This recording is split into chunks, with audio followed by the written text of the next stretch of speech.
seguinte: Folha de São Paulo, há meses atrás, fez um levantamento dos poderes que poderiam pôr em risco a democracia.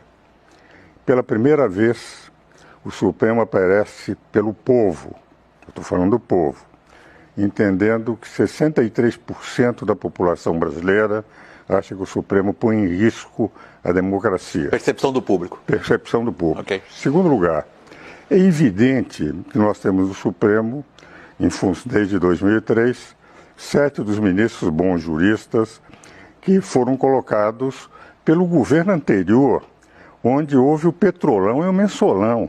Isso foram realidades. Quer dizer, o Brasil foi saqueado. A Petrobras teve que pagar uma fortuna lá fora por aquilo que, enfim, sei que não era o governador Tasso, mas houve todo um esquema de assalto à nação. Naquele momento, nós tivemos alguns ministros, como Joaquim Barbosa, Carlos Aires, que conseguiram levar. Mas dentro dessa linha de, vamos ver, de o Supremo passar a ter um papel político, no momento em que se sentiu que eles deveriam enfrentar o presidente da República, achando, vamos afastar esse presidente, desmonetização de todas as redes sociais consideradas conservadoras. No momento em que, no caso do presidente Lula, o ministro Fachin é meu companheiro na Academia Brasileira de Direito Constitucional, grande amigo, o ministro Fachin descobre que o juiz Sérgio Moro era incompetente para julgar. Ora, em direito, qualquer aluno de processo civil, de qualquer faculdade de direito, sabe que a primeira coisa que qualquer juiz de direito faz é saber se ele é competente ou não.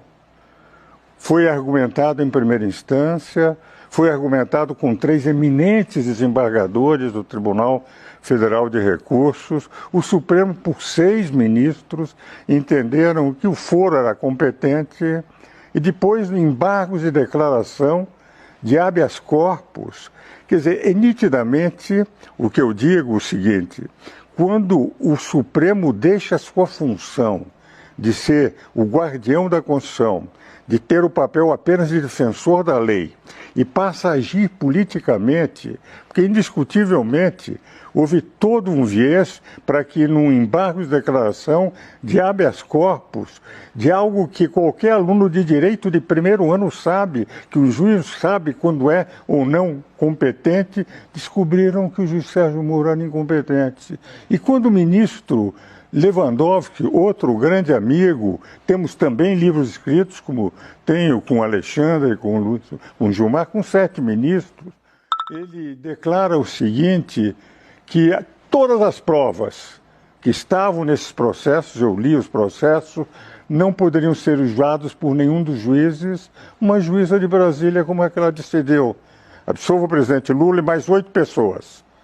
Porque eu não posso usar aquelas provas que eu poderia utilizar nesse processo. O que vale dizer é essa interferência sem demérito nenhum para a capacidade e idoneidade dos ministros, mas no momento que eles se transformaram em agentes políticos, uma espécie de maior partido da oposição, a oposição perde aqui, corre para o Supremo e tem imediatamente todos os seus. O ministro Randolfo outro dia disse algo que me impressionou. Eles receberam 3 ministros da Suprema Corte: o ministro Gilmar Mendes, o ministro Alexandre de Moraes, o ministro eu acho que foi Fachin, não, o Luiz Roberto Barroso.